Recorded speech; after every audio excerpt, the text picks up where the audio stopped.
sure you're awake. Holy smokes! Yeah, guys, it's time to go. Guys, it's time to go.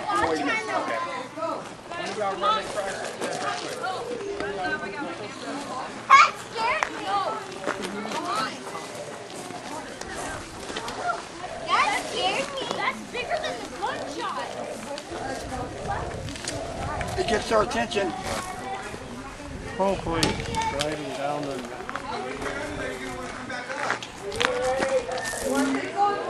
Oh, I'm sure glad they didn't decide to let him go. You got a kick from... That'll wreck a tour guide's day right there.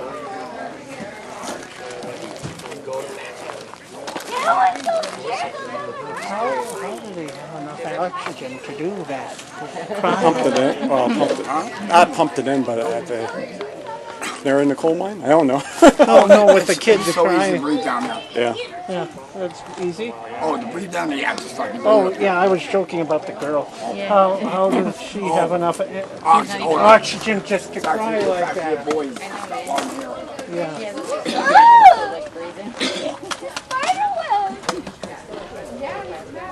Dave, destroy the spider web.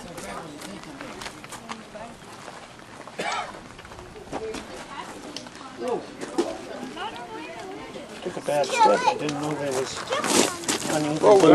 little loose gravel here. Yeah.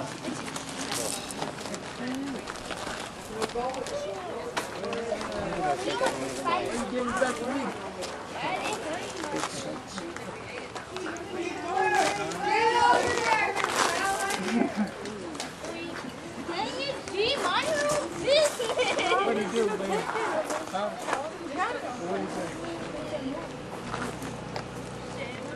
Everybody will make a circle around this. Take looking out of the bathroom. Like that?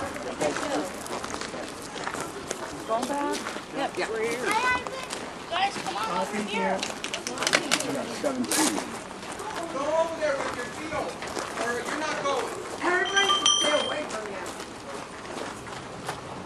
Around here, please? Yeah, I'm there the rest of them. Ow. Come on, you guys start listening.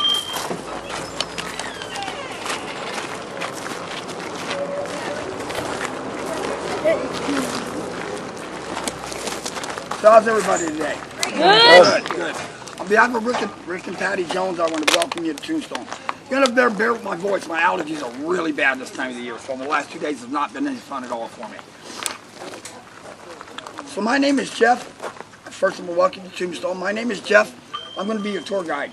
What I'm going to do is take you back 140 years in time, teach you what this town was really all about, what it was like to be a miner back in the 1880s.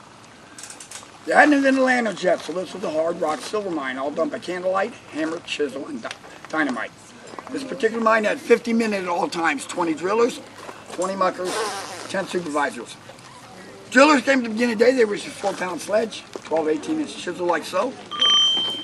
That's what they did all day, hit, quarter of a turn, hit, quarter of a turn, hit, quarter of a turn, for 10 hours a day. At the end of 10 hours, they would pack the dynamite, get the men out, blow it, let the dust settle, and the next crew would come on. So it was a 24-hour round-the-clock operation.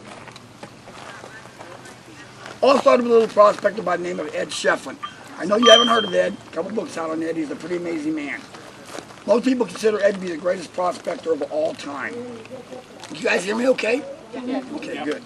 So from this side, it sounds really bad. So Ed left home Oregon at 17, decided he's going to come out west and do some prospecting. Got as far as California, met up with a couple of Indian scouts. Ed thought to himself, safety in numbers. Guys, you mind if I ride along? Sure, Ed, come along, no problem. A couple miles up the road, they realized this wasn't a very good idea. They're out here looking for Indians. Ed just wants to stop, look at all the pretty little rocks. So they go a couple miles further, and Ed realized they're getting a little irritated with him. So he looks up and said, guys, this is not working out. I'm going to have to break off. One scout looked at Ed and said, Ed, you do not want to do that. This is very, very hostile Indian territory. The only stone you're going to get in these hills is a tombstone. Thus, that's what he named his first claim. And the sound came later. I'm waiting. I'm going to see if it's short. Amber. Amber. My voice is shot. Take over the phone.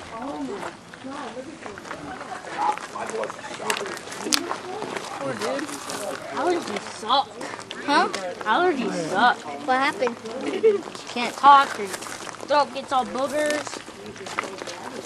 That's only if you eat boogers, you know. No, it's only girls who eat boogers.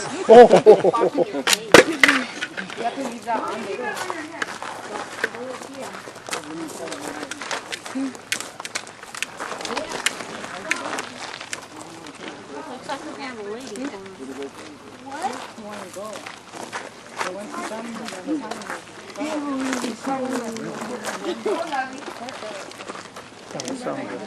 Yeah, this way. What are you gonna do?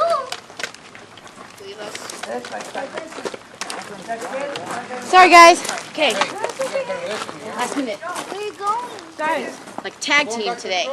Sorry about that. I'm Amber. Probably met you when you got your tickets. I've done this for you guys' benefit, okay? He's having a hard time with his voice today. So I'll go ahead and take you down. Never mind.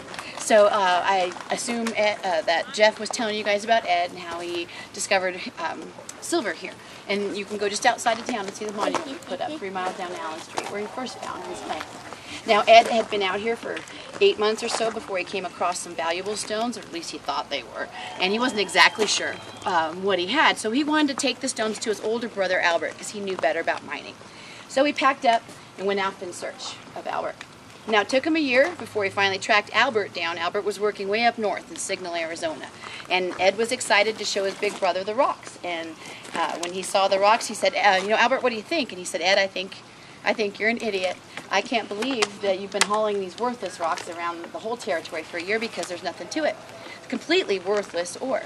Some of the guys in the camp were making fun of him. So he decided to just throw the rocks off into the desert. Now another man in the mining camp named Richard Gerd took interest in Ed and his story. See, Richard was a metallurgist and a mining engineer from Michigan. And he heard the story, convinced Ed to bring the rocks in so he could take a good look at it. And he did, and it's a good thing because he immediately recognized silver, and so they decided to have it tested. Richard owned the assay office, Richard owned the assay office there in the mining camp. So they took the samples in and had it tested. The first test came back $40 to the ton. Not really that impressive, meaning for every ton of ore you mined up, you'd only get about $40 worth of silver. But they did more testing. Second one came back $2,000 to the ton. Now we're talking a silver mine, right? So Albert and Richard quit their jobs. They partnered up with Ed, and the three of them came back out here together with a handshake contract to mine at the Tombstone claim. And a lot had happened. See, Chief Cochise had passed away by then. A couple of his braves buried him out there in the Dragoons. But to this day, because they were sworn to secrecy, nobody knows where his grave is. And to those Chiricahua Apache, it's bad medicine to live where your chief is buried. So they had actually moved out further south, and they weren't really a threat here in the area. It opened up a lot for mining and other development. Did Jeff show you how they did the mining back then? Yeah. With that? All right, with the drill steel? All right, so the miners, the drillers would drill and the muckers would muck. Sometimes the bags they carried up of the silver ore were 70 to 100 pounds apiece. After 2 years, they got their first and only piece of power equipment here at the Good Enough. It was just a little steam engine called the steam mule. Has a little cable, it wraps up over a head frame and attaches to an elevator, which is what that cage looking thing is right there just outside the gate. Now the muckers didn't have to haul the ore up out of the mine on foot. They could load it into an ore cart, push it along the rail, and the elevator would do the heavy lifting. What we're going to come out of? We are going to go down into the mine right now. So Ed and the guys are out here mining along, and they didn't get too far at all. At the Tombstone claim, at least, only 6 feet down before the vein ran out. And once that happened, they were pretty discouraged, you know, because it was supposed to be such a great silver mine. And they were giving Ed a hard time again about it, but he was an optimist. And he said, don't worry, guys, I'm going to find more. And he was a great prospector, so he certainly did. The Good Enough here is part of the more he found. It was only his 3rd claim in town, so it wasn't too long after. So follow me on down through the gate, and we'll get out. Max, you guys stay close to me. I hope it's very flat. Yeah. Guess this is a wrong tool for me. Maybe the claustrophobia stuff. As long as that's not the mine that you have to go down. Yeah, I'll got Or do you want to watch that? Here, hold my hand. Oh, not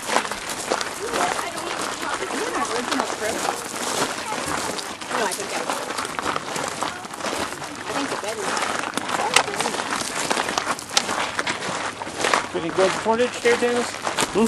Good footage? People walking. Well, yeah. I mean in general. Oh yeah. Yeah, I got a couple I'll good go through it pictures. all and take me a while. Thank you.